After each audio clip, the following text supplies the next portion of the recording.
और आज हम लोग बात करने वाले हैं आज के नए कॉलेज के बारे में जो कि बहुत पुराना है लेकिन हमारे टॉपिक के लिए आज नया है, जो कि 5वें नंबर पर स्टैंड करता है। और हम लोग अभी आप लोगों को top 10 colleges of Madhya Pradesh जो कि गवर्नमेंट है वो बता रहे हैं, और जिसमें ब्रांचेस के साथ बता रहे हैं यार, कौन सी ब्रांच पहले कौन सी ब्रांच बाद में, और डेप्थ इन्फॉर्मेशन या कह सकते हो कुछ इन डेप्थ इंफॉर्मेशन जो है, डीप इंफॉर्मेशन जो है वो राइट। हम मैं आपको आपको दे रहे बता दूं, आरजीपीवी यूनिवर्सिटी की जब भी बात होती है तो आरजीपीवी यूनिवर्सिटी से एफिलेटेड जो कॉलेजेस है, मतलब आप सोच सकते हो एचजीएसआईटी जैसे कॉलेज इस कॉलेज से कहीं ना कहीं एफिलेटेड है। एक आप ये जरूर समझ सकते हैं कि वाकई में इस कॉलेज का लेवल क्या है। लेकिन मैं आपको ये भी बताऊं कि नंबर 1 पे तो एचजीएसआईटी आएगा, नंबर 2 पे आपका यहाँ पर डीएवीवी होगा जो कि इससे एफिलेटेड नहीं है। लेकिन नंबर 3 पे जो कॉलेज है जेईसी वो भी इससे एफिलेटेड है। नंबर 4 पे जो कॉलेजेस है यहाँ पर माधव वो भी इससे एफिलेटेड है। और नंबर 5 पे इस कॉलेज का आता है आरजीपीवी। और नंबर 5 पे आने की बजाय थोड़ा सा इसका मैनेजमेंट भी और चीजों को सही तरीके से ध्यान ना दे पाना, प्लेसमेंट ना दे पाना, नहीं तो ये कॉलेज जिससे एफिलेटेड है सारे के सारे इसी से चल रहे हैं। फिर ओवरऑल 1986 में ये कॉलेज स्टेब्लिश हुआ था, गवर्नमेंट कॉलेज है, अप्रूव्ड है एआईसीटीई से, राइट, एआईसीटीई से। और ये वही वाली बात आ गई फिर से अबाउट कॉलेज के बारे में आप वेबसाइट पर जाकर पढ़ सकते हैं। जितना ज्यादा पढ़ोगे उतना ज्यादा बढ़ोगे, तो पढ़ते रहो और पढ़ते रहो। आगे बढ़ते हैं। यहाँ पर आरजीपीवी इंपॉर्टेंट डेट्स यहाँ पर दी हुई हैं, ये भी आपको वेबसाइट पे मिल जाएगी, इसकी भी चिंता करने की जरूरत नहीं है। जैसा कि यहाँ पर आप लोग देख सकते हैं एफिलिएशन, हम लोग दूसरों का तो आरजीपीवी होता है, इसका तो खुद ही का ही है क्योंकि खुद ही आरजीपीवी यूआईटी आरजीपीवी है। सो ये प्राइवेट नहीं है, मैं माफी चाहता हूँ मिस्टेक की वजह से, लेकिन ये गवर्नमेंट कॉलेज है, 1986 का, एआईसीटी से नैक अप्रूव्ड है, यूजी पीजी कोर्सेज कराता है मेरिट के आधार पे, मतलब 12th के आधार पे। इस कॉलेजेस को आप अगर लेने का प्लान कर रहे हो तो बहुत ही कम चांसेस है। कितने चांसेस है? मतलब लगभग लाख के बराबर। आपको अगर मिलेगा भी 12th के बेसिस पे तो यहाँ पर मिलेगी ऑटोमोबाइल, या फिर आपको मिल सकती है सिर्फ और सिर्फ पेट्रोकेमिकल। अगर आप सोच रहे हो डबल ई लेने का, या आप मैकेनिकल लेने का, या सीएस लेने का, या आईटी लेने का, तो जेडबल मेंस आपको देना बहुत जरूरी है और उसमें भी अच्छा नंबर, राइट, डेफिनेटली आपको 3 लाख के अंदर रैंक होनी चाहिए। और अगर आपको सीएस आईटी ही चाहिए तो 1 लाख के अंदर भैया रैंक होनी चाहिए आपकी। 1 लाख के अंदर होगी तभी आप सीएस आईटी ले सकते हो। ओके, तो यहाँ पर बात करते हैं सबसे पहली ब्रांच की जो आ रही है हमारे सामने, सिविल इंजीनियरिंग। 2 लाख अगर आपकी है तो आप थोड़ा सा प्लान कर सकते हो सिविल इंजीनियरिंग लेने का। और अगर आप बाकी बात करो इंटरनली और सारी चीजें, तो थोड़ा सा लिटिल बिट हल्का सा आप ज्यादा ले लीजिए, लेकिन इससे ज्यादा अगर आपकी रैंक है तो आप छोड़ दीजिए। फीस जो है 28,000 यहाँ पर फीस है, 28-30 हजार इसकी फीस है, राइट। सो इस कॉलेज को आप टारगेट कर सकते हैं। चलिए नेक्स्ट। ओके, अगली ब्रांच यहाँ पर हमारे पास आ रही है ऑटोमोबाइल इंजीनियरिंग। जैसा कि रॉथर ने भी आपको बता ही दिया है कि अगर आप कहीं ना कहीं 12वीं के बेसिस पर अगर एडमिशन लेना चाहते हैं, लिटिल बिट चांसेस ऑटोमोबाइल के आपके बन जाते हैं लास्ट टाइम पे सीएलसी में, क्योंकि ये ब्रांचेस बसती है लास्ट टाइम पे। और अगर आप ये सोच रहे हो तो यहाँ पर रैंक देखो भाई, सीधी सी यार हर साल डिपेंड करती है, मतलब आपकी रैंक यहाँ पर 10 लाख भी जा सकती है ऑटोमोबाइल ब्रांच के लिए, राइट। सो ये आपको समझना होगा। और ये कब होगा? सीएलसी में होगा। कॉलेज लेवल काउंसलिंग कैसे मिलेगी, क्या होगा, इस पे पूरा वीडियो बनाया हुआ है, बिल्कुल बनाया हुआ है। और वो आप देख सकते हैं हमारे चैनल स्टूडेंट खबरी पर 100% पर भी आप लोगों के लिए वीडियोस जो अवेलेबल हैं। लेकिन उसके लिए दोस्तों लाइक करना पड़ता है, सब्सक्राइब करना पड़ता है और शेयर करना पड़ता है आपके साथ साथ, ताकि दूसरे आपके दोस्त भी देख सकें। आगे की हम बात करते हैं ऑटोमोबाइल इंजीनियरिंग के बाद जो आती है सबसे ज्यादा ट्रेंडिंग ब्रांच है। जैसे कि अमिताभ बच्चन सबसे ज्यादा ट्रेंडिंग है, वैसे ही यहाँ पे जो ब्रांच है कंप्यूटर साइंस देखा जाए तो हर कॉलेज में यार ट्रेंडिंग चल रही है और नंबर 1 पे बनी हुई है। 28,000 इसकी भी फीस है, राइट। ओबीसी वालों के लिए, एसटी वालों के लिए अलग अलग फीस है। ओबीसी वालों का एडमिशन यहाँ हो जाता है 12,800 में, और एससी एसटी वालों को 28,000 इसकी फीस है। और कहीं ना कहीं 28,000 रैंक भी आपको शायद चाहिए होगी इसके अंदर, अगर आपको सीएस लेना है तो इतनी रैंक तो होनी चाहिए। आगे बात होती है इलेक्ट्रिकल एंड इलेक्ट्रॉनिक्स इंजीनियरिंग की, जो कितनी रैंक पे मिलेगा दोस्त? राइट, इलेक्ट्रिकल इलेक्ट्रॉनिक की अगर बात करें तो अगेन आप इसको लेके चलिए 2 लाख से 2,30,000 की रैंक में। अगर आपके इतनी हैं तो फिर आप इस कॉलेजेस का सोच सकते हैं। काउंसलिंग के थ्रू जाने का नहीं है तो फिर आपको सीएलसी में ही जाना पड़ेगा, इससे ज्यादा आप कुछ करोगे तो। ओके, अगली ब्रांच आती है हमारे पास इलेक्ट्रॉनिक्स एंड कम्युनिकेशन इंजीनियरिंग, जो कि 30 नंबर की ब्रांच है मेरे दोस्त। 1,80,000 से आप सोच सकते हैं लिटिल बिट चांसेस बन सकते हैं। 1,50,000 है तो फिर यहाँ पर आपके चांसेस की उम्मीद ज्यादा है। और क्योंकि ईसी सीएस के बाद आईटी ली जाती है और आईटी के बाद ईसी मांगी जाती है, तो लगातार इसका भी क्रेज बढ़ रहा है, लोग इसको भी लाइक कर रहे हैं। अगेन फीस जो है 28,000 है, वो आप सोच। ओके, अब आ रही है हमारी सबकी फेवरेट ब्रांच जो सबसे टॉप पर हमेशा ही रहती है, सॉरी सेकंड नंबर पर हमेशा ही रहती है, that is information technology. Information technology अगर चाहिए तो क्या रैंक? 1 लाख के नीचे डेफिनेटली। ओके, तो 1 लाख से नीचे अगर आपकी रैंक है तो आप टारगेट कर सकते हैं इंफॉर्मेशन टेक्नोलॉजी, और बहुत ही जबरदस्त कॉलेज है दोस्त आरजीपीवी। अगर आपको मिल रहा है, आईटी मिल रही है अगर आपको, तो आप जरूर इसमें इन्वेस्ट करिए अपना टाइम, अपनी मेहनत और अपना भविष्य।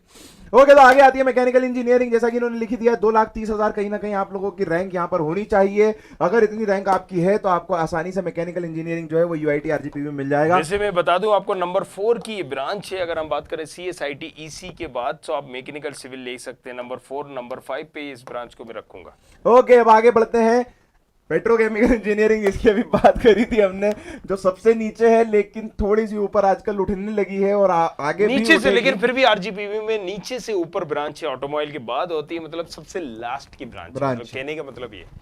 तो तो भाई अब इसके लिए मेरे ख्याल में कुछ बोलने की जरूरत है नहीं, आगे बढ़ा देते हैं हम। फीस भी वही है, राइट।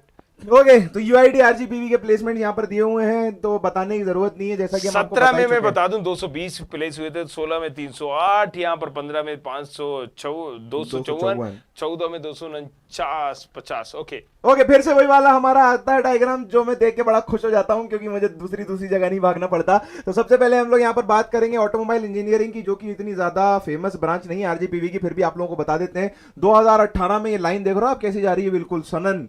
और उसके बाद ये जो है, ये इसकी क्लोजिंग रैंक जो है वो कहीं ना कहीं 6,80,000 के आसपास आई है। 2020 के अंदर इसकी क्लोजिंग रैंक जो है वो 1,62,000 आई है। अब आप इससे देख सकते हैं कि जो लोग मैकेनिकल में नहीं जा पा रहे हैं आजकल, वो लोग ऑटोमोबाइल को कितना ज्यादा चूज कर रहे हैं। राइट, उसका एक और रीजन था कि लोगों का जो मानना था कि यार हम यहाँ पर कमजोर ब्रांच लेके इंटरनली ब्रांच चेंज करेंगे। This is the reason. Graph कितना बड़ा है एकदम से, राइट, जब क्लोजिंग रैंक होती है।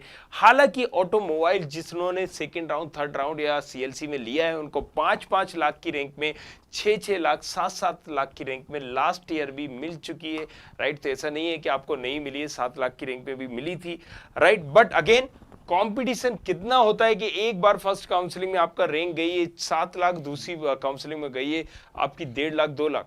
सो आपको समझना है कि हमें हर साल के कट ऑफ पर नहीं जाना। ओके, आगे बात करते हैं सिविल इंजीनियरिंग की। 2018 में इसकी जो क्लोजिंग रैंक थी वो थी 82,220, विच इज वेरी गुड। और उसके बाद 2020 में ये गिरकर थोड़ी सी नीचे आ गई है, वो है 1,31,000। तो कहीं ना कहीं लोगों ने सिविल इंजीनियरिंग इसकी चूज करने के बजाय दूसरे कॉलेजेस में जंप जरूर मारा है। और बच्चे भी यार आजकल इंटेलिजेंट हो गए हैं, ज्यादा पढ़ने लगे अब हैं, आप तो जो मैंने अभी आपको बताया था कि 2 लाख के अंदर आप अगर सोच रहे हो, तो यार आपको फिर थोड़ा सा लिटिल बिट चांसेस हैं आपके सीएलसी में, राइट, क्योंकि ये क्लोजिंग रैंक है यहाँ पर जो जाती है। ओके, आगे बढ़ते हैं हम लोग। कंप्यूटर साइंस एंड इंजीनियरिंग, जो कि पहले नंबर की ब्रांच है, सब लोग लेते हैं। 2018 में 86,000 पर ये क्लोज हुई थी, और 2020 तक आते आते इसकी जो रैंकिंग है वो घट गई और 70,424 पर लोगों ने इसको उठाया है। तो आपको कहीं ना कहीं दोस्त मेहनत तो बहुत ज्यादा करनी पड़ेगी। अगली ब्रांच हम लोग लेते हैं इलेक्ट्रिकल एंड इलेक्ट्रॉनिक्स इंजीनियरिंग, जिसके अंदर 2018 में क्लोजिंग रैंक जो बनी थी वो बनी थी 1,62,000, और उसके बाद सीधे ही 2020 में इसने जंप करा, थोड़ा सा ऊपर निकल गया, 1,70,000 पर इसने क्लोज करा है। उसके बाद हम लोग बात करते हैं इंफॉर्मेशन टेक्नोलॉजी की, जो कि दूसरे नंबर की ब्रांच है, जो सबसे ज्यादा लोग लेते हैं आरजीपीवी के अंदर। इंफॉर्मेशन टेक्नोलॉजी के अंदर 2018 में 1,52,000 से क्लोजिंग हुई थी इसकी, लेकिन 2020 तक आते आते क्योंकि बूम बढ़ा, क्रेज बढ़ा, लोगों ने इसको पहचाना और आगे बढ़े। तो आप सीधा देख सकते हो, आप सीएस 70,000 में और ये 75,000 में। आप ये देखो, रॉथर की इंफॉर्मेशन टेक्नोलॉजी 1.5 लाख से 2 साल के अंदर सीधा 75,000। डेफिनेटली यही होता है। तो ये आपको ये भी समझने की जरूरत है कि first counselling, second counselling, third counselling, CLC क्या इंपॉर्टेंस, क्या नहीं है। और ये इंपॉर्टेंट समझने के लिए आप क्या कर सकते हो, ये इंपॉर्टेंट समझने के लिए आप लोगों को सबसे पहले तो इन्हें देखना है, क्योंकि बाजू में खड़े हुए बताते रहते हैं। हमने बताया है, देखना है, हमने सिखाया है आपको, राइट। स्टूडेंट खबरी पे भी उसके बाद आपको हमें देखना है। स्टूडेंट खबरी आप सब्सक्राइब कर सकते हो। 100% आप लोगों ने सब्सक्राइब करना है, लाइक करना है, शेयर करना है जितना ज्यादा हो सके, ताकि लोग ज्यादा से ज्यादा इसके बारे में नॉलेज ले सके। आगे आती है हमारी मैकेनिकल इंजीनियरिंग, जो कि 1,78,000 पर क्लोज हुई थी। और अरे मेरे दोस्त, 2 ब्रांच पेट्रोकेमिकल यहाँ पर बच गई, पेट्रोकेमिकल 2,81,000 पर क्लोज हुई थी, राइट। बाकी वही वाली बात आ गई है, एडमिशन इन सबको हटा दो भाई, ये सब सिलेक्शन प्रोसीजर वो लोग देख ही लेंगे। समझदार बच्चे हैं, सबको पता है कि वहां पर लाइब्रेरी भी मिलेगी, वहां पर लैब भी मिलेगी, वहां पर हॉस्टल भी मिल जाएगा, गेस्ट हाउस में रहने को भी हॉस्टल अभी इन्होंने नया बनाया हुआ है, काफी अच्छा हॉस्टल बनाए हुए हैं, कैंटीन भी, मतलब खाना साना अच्छा मिलेगा आपको यहाँ पर, राइट। लेकिन खाना देख के एडमिशन नहीं लेना है, ब्रांच देख के एडमिशन लेना है। इंटरनेट कनेक्टिविटी भी मिल जाएगी, central computer centre, guest house, transport, हालांकि रुकने को आपको नहीं मिलेगा लेकिन फिर भी चलिए। तो ये रही आरजीपीवी की। बट अगर छोटी छोटी मगर मोटी बातों की बात करें तो हम यहाँ पर आपको क्लियर कर दें, अगर आप प्लान कर रहे हो ऑटोमोबाइल और पेट्रोकेमिकल, तो आपकी रैंक अगर ज्यादा भी है तो आप इस कॉलेज को सोच सकते हो थोड़ा सा जहन में। लेकिन भैया अगर आप मैकेनिकल सोच रहे हो या इलेक्ट्रिकल सोच रहे हो, इसी सोच रहे हो, और अगर आपकी रैंक 2,20,000 30,000 से ज्यादा है तो आप बिल्कुल भी ख्याल निकाल दें, मन से ही निकाल दें। मतलब कहीं ना कहीं 2 लाख से 1 लाख के बीच में रैंक है तो आपको मिलेगा सिविल, मैकेनिकल और ईसी। चांसेस उसके हैं, और अगर आपकी जितना आपकी कम रैंक होगी उतने ज्यादा चांसेस। और 1 लाख से अगर नीचे आपकी रैंक है तो आपको सीएस और आईटी मिलेंगे। राइट, इसीलिए हम बताते हैं कि हम ऑनलाइन में सारी चीजें इसलिए नहीं बता सकते क्योंकि यहाँ पर कोटा सिस्टम भी होता है। अभी आपको हमने जो बताया वो जनरल का था, अगर आप वहीं ओबीसी के, ईडब्ल्यूएस के, तो हो सकता है आपको 2 लाख में 2,30,000 की रैंक पे मिल जाए। राइट, अगर आप यहाँ पर फीमेल है, जनरल है, तो आपको हो सकता है 2.5 लाख की रैंक में भी मिल जाए। तो ये समझना जरूरी है। अब आप कहोगे मेल 1.5 लाख और फीमेल 2.5 लाख, तो केमिकल में अगर सिविल में, मैकेनिकल में फीमेल को 2.5 लाख गई है और मेल को 1.5 लाख गई है, तो हमने इसके रीजन बताए थे।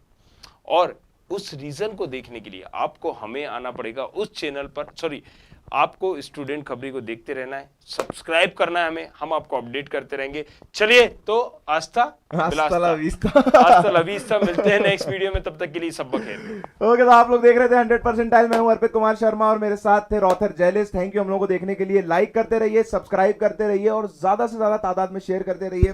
Love you all, take